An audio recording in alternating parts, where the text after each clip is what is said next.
Hello everyone. ఈ వీడియోలో చాలామంది ఒక మిస్టేక్ చేస్తున్నారు. అంటే సబ్జెక్ట్ రాకుండా సార్ మాకు జాబ్ కావాలి, మాకు జాబ్ ఇప్పించండి, మేము మీకు మనీ ఇస్తామని చాలామంది చెబుతున్నారు. కానీ నేను చెప్పేది ఏంటి అంటే మనం అందరం ఒక మిడిల్ క్లాస్ ఫ్యామిలీస్ అండి. ఎందుకంటే ఎవరైనా మనీ అనేది ఇప్పుడు 2.5 lakhs 3.5 lakhs కట్టి జాబ్స్ ఇప్పిస్తున్నారు. కాబట్టి మీరు అంత డబ్బు కడుతున్నప్పుడు మీరు సంపాదించి కడుతున్నారా, లేక మీ ఫ్యామిలీ అనేది ఎన్ని డేస్ కష్టపడి ఆ రూపాయి రూపాయి మనకిస్తారనేది మీరు ఆలోచించాలి. ఇక్కడ జాబ్ అనేది మనకు వచ్చిన తర్వాత వర్క్ చేయకపోతే వాళ్ళు మనకు శాలరీ ఇవ్వరు. కాబట్టి చాలామంది ఏదో ముందు జాబ్ కావాలి, జాబ్ వస్తే బాగుండు, నేను లోపల మేనేజ్ చేసుకుంటాను అనుకుంటున్నారు. ఈ రోజుల్లో ఒకప్పట్లా లేదండి. ఎందుకంటే ఏఐ వచ్చిన తర్వాత ఐటీ అనేది పూర్తిగా మారిపోయింది.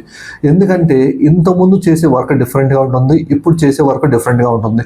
ఖచ్చితంగా మీకు ఎంతో కొంత సబ్జెక్ట్ ఉంటేనే మీరు ఏ జాబ్స్ కానీ ట్రై చేయండి. అలా కాకుండా బ్లైండ్గా సార్ నాకు ఏం తెలియదు, నాకు జాబ్ కావాలి అనే ఇంటెన్షన్ మాత్రం వెళ్ళొద్దు. ఎందుకంటే మన లైఫ్ అనేది ఏదో 1 డేనో 1 month 2 months వెళ్ళిపోయేది కాదు.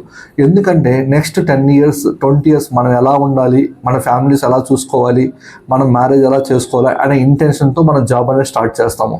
ఓకే, చాలామందికి సార్ నాకు మ్యారేజ్ అయిందాక జాబ్ వస్తే చాలు అనుకుంటున్నారు. అలాంటి వాళ్ళైనా సరే మనం వన్స్ జాబ్ స్టార్ట్ చేసిన తర్వాత మనకి జాబ్ మీద ఇంట్రెస్ట్ ఉంటుంది, జాబ్ చేయాలని ఇంటెన్షన్ పెరుగుతుంది. కావాలంటే మీరు ఖచ్చితంగా టయాన్ని వెయిట్ చేయొద్దు. ఎందుకంటే ఒక 3 months అనేది మీరు ఒక కోర్స్, మీ క్యాపబిలిటీని బట్టి కోర్స్ నేర్చుకోండి. అంటే ఇప్పుడు నేను కోడింగ్ అనేది చేయగలను, ఓకే కోడింగ్ సైడ్ దేని మీద ఎక్కువ కాల్స్ ఉంటాయి, ఏది ఫీచర్ బాగుంటుంది అని చూజ్ చేసుకొని దాని మీద ఒక 3 months మీరు ప్రాక్టికల్గా చదవండి, యాజ్ థియరిటికల్ వాటి మీద ఇంప్లిమెంట్ చేయండి. దానితో పాటు కొంతమంది క్యాపబిలిటీ కోడింగ్ అనేది ఇష్టం లేదు, నాన్ కోడింగ్ జాబ్స్ కావాలి. అలాంటి వాళ్ళు కూడా మీరు ఏది తక్కువ కోడింగ్ ఉన్న కోర్స్ నేర్చుకొని ఐటీలో నేను ఎలా సెటిల్ అవ్వాలి అనేది మాత్రమే థింక్ చేయండి.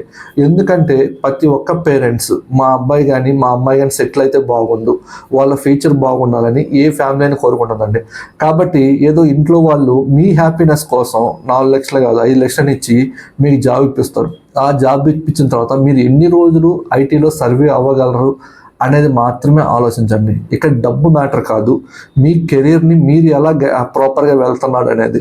కాబట్టి మీకు ఇలాంటివి ప్రాపర్ గైడెన్స్తో సార్ మాకు ప్రాపర్ గైడెన్స్తో మాకు జాబ్ కావాలి విత్ సబ్జెక్ట్తో అనుకుంటే మీరు అర్జున్ ఐటీ టెక్నాలజీ కాంటాక్ట్ చేస్తే మేము ఖచ్చితంగా మీకు 100% మేము అసిస్ట్తో జాబ్ ఇస్తామండి. మీరు అర్జున్ ఐటీ టెక్నాలజీ కాంటాక్ట్ చేయండి మిగతా డీటెయిల్స్ కోసం. Thank you.